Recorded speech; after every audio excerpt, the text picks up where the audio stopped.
Welcome back, Exiles. I'm back with my take on Bonestorm in 0.5. Disclaimer, this will be a bit more comprehensive than the last few videos, because I feel like there's been enough changes to Bonestorm and my build that I should go over the mechanics again for those who are new to the build.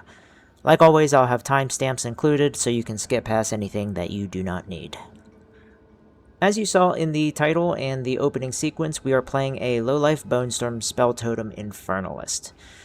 With builds, I like to formulate what problems I will have to solve for to give me a baseline idea of stats or skills that I'll need to use to make the build function. For Bonestorm, this time around, we are solving for the following problems. Bonestorm as a clearing ability, Bonestorm no longer being sustained, Bonestorm no longer being able to be cast while walking while at full speed. It is quite slow now. You cannot change this like you could before. Mana issues as always with Bonestorm. And losing access to some of these strong ranger nodes down here that we would normally take when we had the Deadeye start. Obviously, I have one on Megalomaniac here, but we'll get to that later.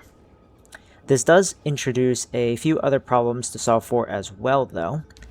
Totems being stunned before casting, and the spirit cost of totems themselves. But it does fix the fact that we don't actually have to, cast Bonestorm anymore. And this will also fix losing the sustained tag, which was helping us sustain actual totem summoning in the last league.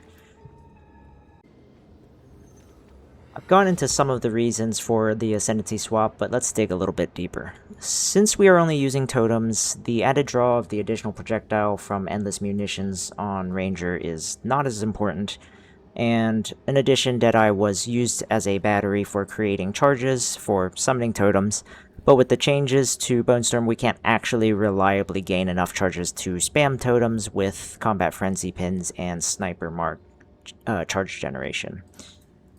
Along with the changes to Ancestral Bond, which allows us to just skip the charge required at all. So that's why we're going Infernalist. Most notably, we want easy access to the Ancestral Bond notable, or Keystone, I should say. But the Witch Start is also close to pretty much all of our most impactful nodes on the tree without much travel. Nodes like the additional projectiles on spells here, access to cut to the bone before you are able to anoint or get it on a Megalomaniac. There's a lot of very strong nodes in this area that we would have to path to from down in the Ranger area before. Infernalist also has the ability to let us scale crit considerably with Grinning Immolation and also Pain Attunement on the tree here. But most importantly, the main reason is Baydat's Will. Being able to reserve our life for spirit is what's going to fuel our spirit for totem generation. Since we're talking about low life a little bit, we do get other strong nodes as well, such as Final Barrage here for a big cast speed buff. It gives us, like I mentioned, Pain Attunement. We also get access to the Execute 3 support, which is an incredibly strong support. It also just allows us to use the downside of Baydat's Will, which is reserving our life as a net benefit, because being low life is actually a boon for us in this situation. Okay, so now let's actually get into the skills that we'll be using. Now, our bread and butter is Spell Totem. It's pretty important that you keep the mana cost as low as possible. So currently for me right now, when I am on weapon slot 1 and I am using Bonestorm, I have +3 to spell skills in my Amulet, and I have +1 in my staff from this rune here. And that allows us to get to level 23 spell totems, which is the minimum breakpoint for a limit of 3 totems.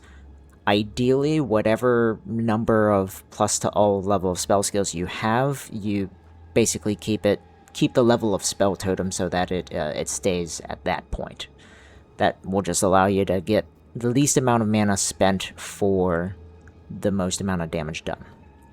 Now, Bonestorm itself, important to note, since it is not actually being something that you're casting yourself, you can just use, you can just corrupt 20 quality ones and get a +1 to levels from corruption pretty easily, and that's going to be a big damage boost.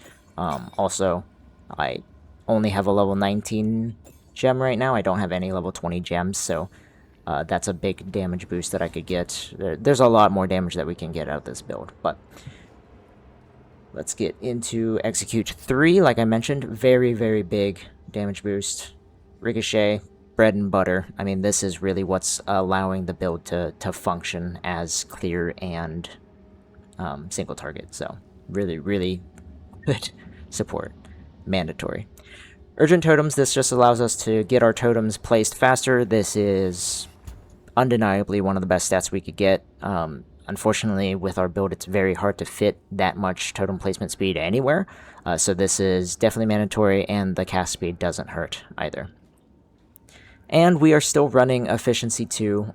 It just makes life a lot easier when you don't have to worry about running out of mana.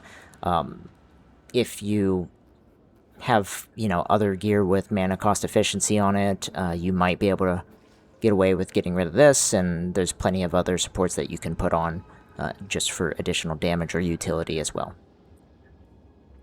Now, we did go over Mana Tempest a little bit. Basically, just getting to level 30 is the most important thing. So once you are able to get to level 30, then the splits will go to 4. But it's not necessarily the end-all be-all. You can always go higher than that. After that, you're just getting additional damage gained as lightning. So I have the +1 to level of lightning skills here, Arcane Surge, and Efficiency. You might have noticed I was able to stand in Mana Tempest for quite a long time, so you can just kind of set it and forget it sometimes whenever you're doing encounters. This allows you to do that, and Arcane Surge is just basically additional buff that you get for free every once in a while. Frostbomb we are using for elemental exposure, so we're using Spell Echo to get 2 of them out. Increased area, better exposure, and obviously less cast. We are very mana conscious. Now you'll notice there isn't overabundance here. That's because we actually use Secrets of the Orb here on our second weapon swap just to save a slot there. But you can, if you'd like, you can actually go overabundance to get 3 of them out and then use the lineage gem that gives you additional echoes more than this one, and that would allow you to get even more exposure quicker. Flamewall, this is a huge DPS buff for the build in a few different ways. So Flamewall itself gives you added projectile damage to all of your projectiles, and if you use a lightning infusion, it gives you lightning damage, which we're scaling quite a bit as well. But in addition to just the flat damage that's added to, mind you, every single projectile that is coming out of Bonestorm, but it also allows you to consume infusions. So we are using Infusion of Power. This gives us the ability to gain power charges. So let's go over how we actually get the infusion. We're going to use Powered by Verisium, so this is just basically there to give us some infusions. So we use this, we get some infusions around us, and then that means whenever we use Flamewall, it is empowered.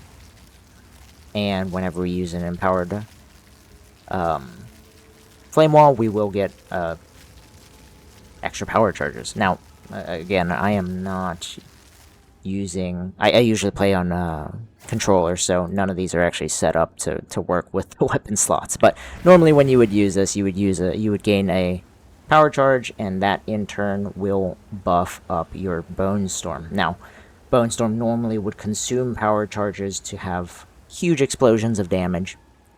But since you are not using Bonestorm, you're not consuming the charges, but your totems count as you, so they have the effects of consuming the power charges without consuming them. So you basically just get a whole bunch of extra AoE and damage there for free, essentially, by just using something that you would normally use to buff up your skills anyway. Last two things we have, Blasphemy. So this is going to be Blasphemy Temp Chains, and we're just basically doing AoE and slow effectiveness. This is how we are solving for the problem of being stunned, totems being stunned, and just general setup of the build itself. It just gives you some time when you're walking around that anything that is walking towards you and your totems is extremely slow, and it gives your totems time to get their shot out before they get stunned and really start the chain of map clearing. And then finally we've got Elemental Weakness, similar to Frostbomb. This is just purely a damage boost here. We use this with a bunch of AoE nodes again, and Cursed Ground. Efficiency, of course. And we're just, you know, setting this up before a boss spawns so that whenever they do get out of their initial startup phases, they are coming into the fight debuffed and taking a lot of damage instantly. When we talk about the gear stats on this character, it is a fairly tight stat spread. We do need very specific stats in very specific slots a lot of the time. So this does put a strain on our resistances. For me personally, it's been very difficult to cap resistances and even get any chaos resistance. It is possible with enough currency. Obviously anything's possible with enough currency, but you can definitely get to a point where you have, you know, max chaos res as well, and probably, actually definitely better energy shield and life. But I'm just at a point with the character now where I feel like I don't want to invest any more into it because it's clearing all content as it is, and I don't need necessarily to upgrade. I can just farm for whatever other builds I want to make. However, there is a ton of scaling that can be done on this character. For reference, I did play this character from start to finish as a Spell Totem Bonestorm character. I only started as ED Contagion at the very beginning before I could have access to any of this stuff. But it's very good basically the whole way, and there's very clear goals for gear, which I really like. So I'll go over some of those as well. I'll show you the gear I'm wearing now. I'll show you basically what we do early on and some upgrades that could potentially be done. So let's talk with probably one of the most important slots, the staff. So the staff is definitely an evolving piece. For a big majority of this character, I actually did a +5 level of all spell skills. And you could do 6 as well, but mine was +5. Basically, that allows you to skimp out on getting plus level to all spell skills on the Amulet to get your spell totem up to the required level 23 to get the additional limit. Now, if you're doing that, it's quite a cheap staff. You really just need to get like a staff with spell damage and like cast speed or something. You can regal it and then try to take off the regaled stat to get +5 to spell skills with the essence, and then you just need an Ulamon Suffix Desecrate for chance for spell skills to fire additional projectiles, and then that's pretty much it. That's the staff that you'll be using for like majority of the playthrough.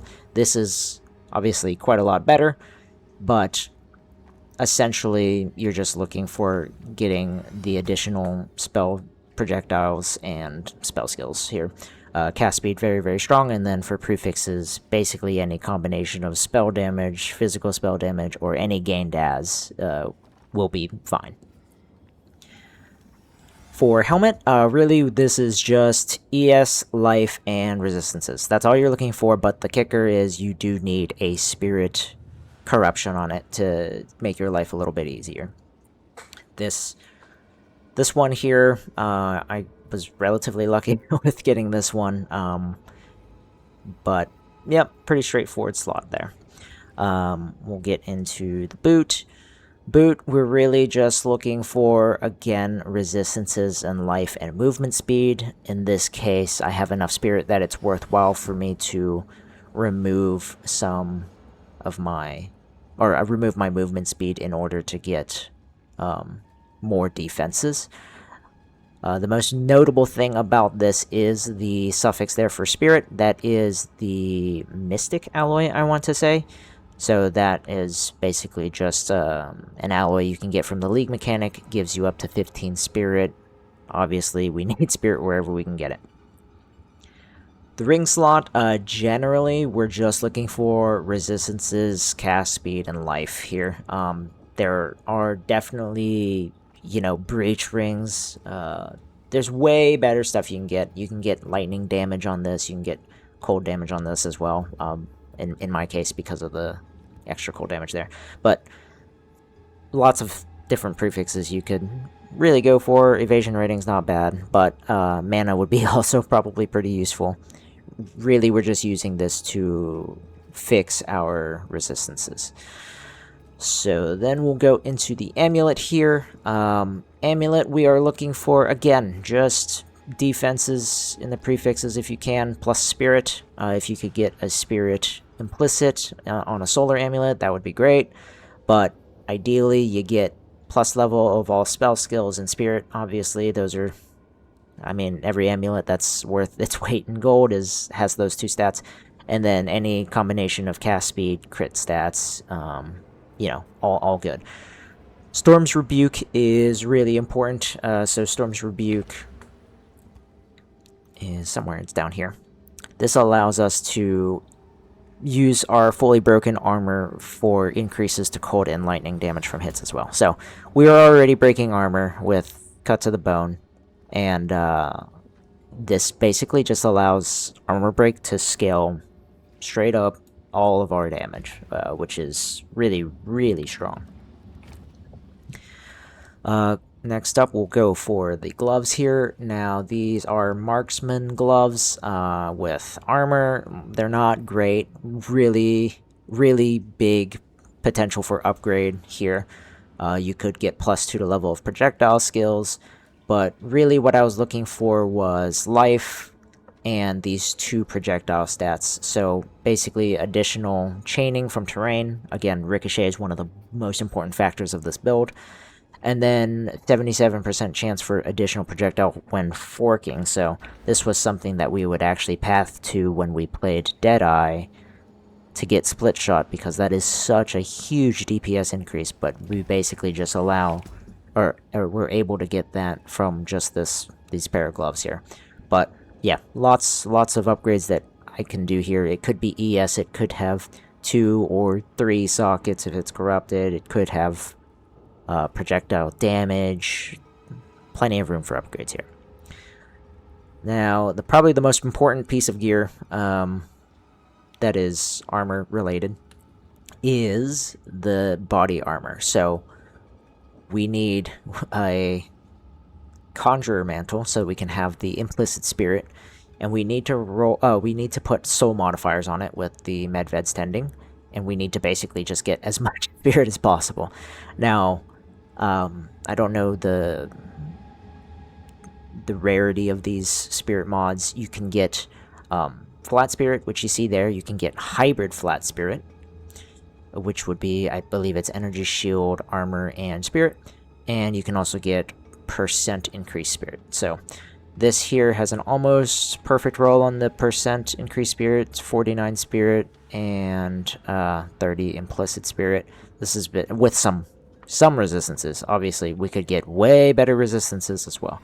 But, yeah, I've been trying to create these for a while now. This is the best one I could come up with. And it gives you a lot of spirit, which we need a lot of. Now, let's get into uniques.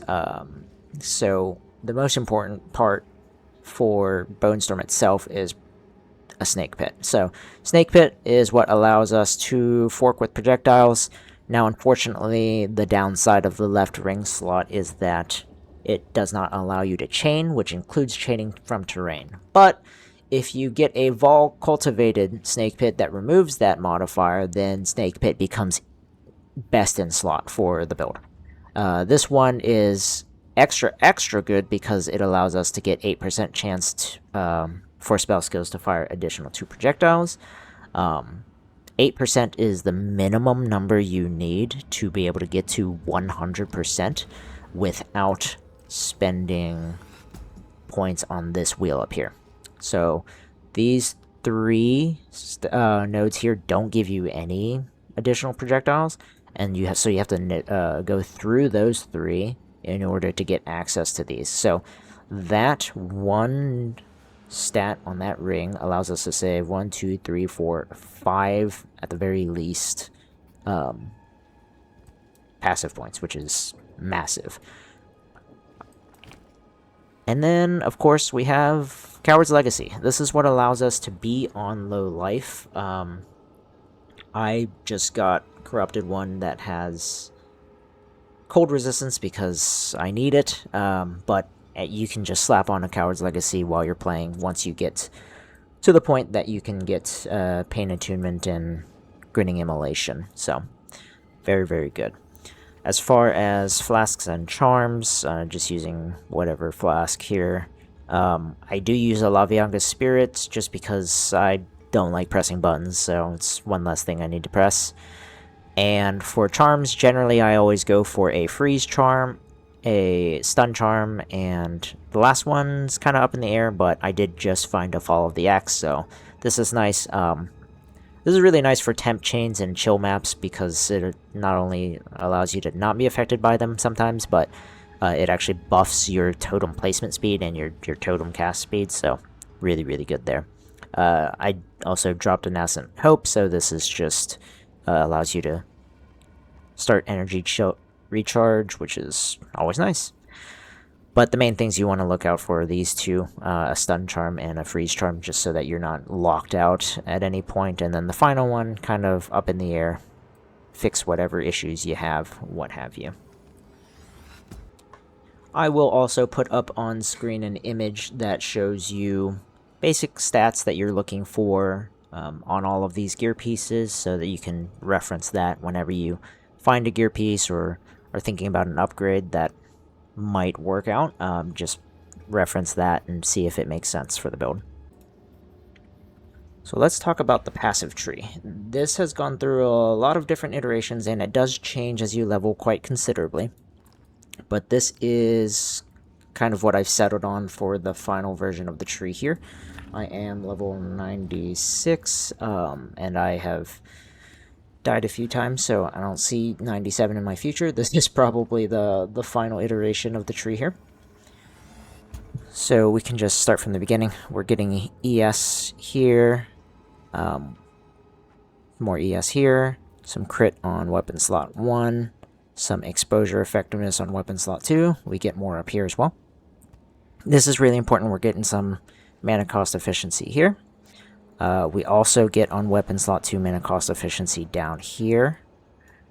This is a really nice node cluster of nodes here. This gives us Curse Magnitude, Curse Area Effect, and Curse's Hinder. So this is mostly for our Blasphemy, just allowing us to be safer from a bigger distance. Once you are able to get a lot of sources of spell skills, additional projectiles, you can get this cluster here and forego this cluster up here to save out on all these points. More ES and crit here. Really important note here. Meta skills have 20% increased reservation efficiency. This is what allows us to get our spell totem cost lower, because normally with Ancestral Bond we are looking at, what is it, 75 spirit? It takes it down to 63, I believe. So very good node there to save us from having to get even more spirit elsewhere. As mentioned before with the Flamewall, we are using Infusion of Power in order to get power charges to buff up our Bonestorms. This is actually, I just respec'd into this. more shock magnitude, always nice, and then gaining additional fizz damage as cold and lightning if they're shocked or chilled. With this weapon, I have both of those, so it's basically just giving me some more damage and more magnitude, which is always good.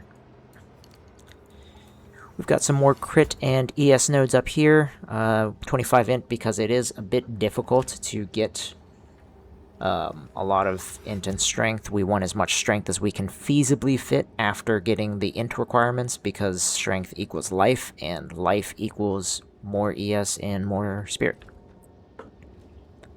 Skill effect duration, this originally I had this on weapon slot 2, but it is very good on spell totem. Just allows me to do less and have the totems out for longer. Whispers of Doom, this is what is allowing us to use both Blasphemy with temp chains and for single target using elemental weakness. We come down here and we get more ES, Secrets of the Orb on slot 2 for our Frostbomb, and up until you are able to get a Megalomaniac or get a Anoint for Cut to the Bone, you're going to want to path up here to get Cut to the Bone. This is a very, very large damage source, especially if you couple it with Storm's Rebuke. Other notable mentions for Megalomaniac, definitely Trick Shot and Split Shot. If you can get any combination of 2 of Split Shot, Trick Shot, Storm's Rebuke, or Cut to the Bone on your Megalomaniac, you are doing fantastic. There are a lot of other options as well, but I'd say those are the ones I usually focus on. My Megalomaniac got Cut to the Bone and Trick Shot, so very nice there. Let's see, going up this way, we are getting some more ES here, some more crit here, cast speed, totem damage and cast speed, Ancestral Bond. Of course, we're rushing this node early on whenever we're playing, so whenever I was leveling, I went up and got this spell damage, crit, and fizz, and basically pathed up this way to get to Ancestral Bond as fast as possible. Pain Attunement, obviously for the crit scaling and more crit. This build also gives us quite a few sockets. We've got a +2 Bonestorm Prism of Belief. Don't have a +3 yet. Probably not going to get one at this point, but +3, very, very big damage increase. So yeah, lots of jewels potentially on this build. Mostly what I'm looking for here is maximum ES, any combination of crit stats, and magnitude of ailments. Cast speed is also good. I think so. Area of effect of curses, yeah, that's great too. But basically, mainly looking for ES in a prefix, something else that'll help you damage-wise. I really like magnitude of shock or ailment magnitude, and then crit stats obviously are best vector for scaling damage on this character. So yeah, this is the endgame version of the tree. Like I said early on, I pathed to the left here and rushed up to get Ancestral Bond. Early on, you can just get, you know, a Scepter and a plus level of spell skills wand, and that will carry you a long way into endgame before you start working on crafting staves. But yeah, you can play this build very early. Just kind of work the tree around as you see fit whenever you're leveling. Really, what you're looking for is getting Ancestral Bond, getting efficient inscriptions, and then just piling on as much damage as you can wherever you can. Early on, you'll be using probably multi-shot because you won't have access to Snakepit early. If you're playing later into the league, obviously just get a Snakepit. If you can get a Vaal Cultivated one, better. But if not, just put the Snakepit in your right ring slot so that you can still ricochet off of terrain, and that'll carry you quite a bit as well.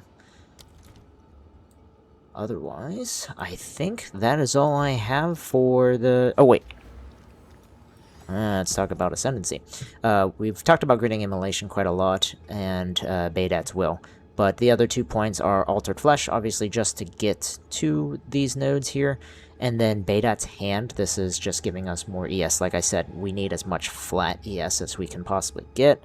We're just not able to get that much elsewhere. Originally, I did start this build as a demon form build, but I found that the opportunity cost of having to solve for the life regen was just not worth the investment on stat slots, so I did swap over to Bedat's Hand. And before you think about potentially going Pyromantic Pact, it does disable you from being able to use Mana Tempest. So one of our biggest damage scalers in the build is removed from the build if you have Pyromantic Pact. So really, the best options are going to be Bedat's Hand for ES or Bedat's Gaze for mana. But I've gotten the ES route. I'm sure you could probably, you know, with the position on the tree, you could go for a mana route and do Mom or something like that. But yeah, this is the route that I chose to take the build, and I will leave you, as always, with some footage of a Pinnacle version of Xesht.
And with that, we're at the conclusion of the video.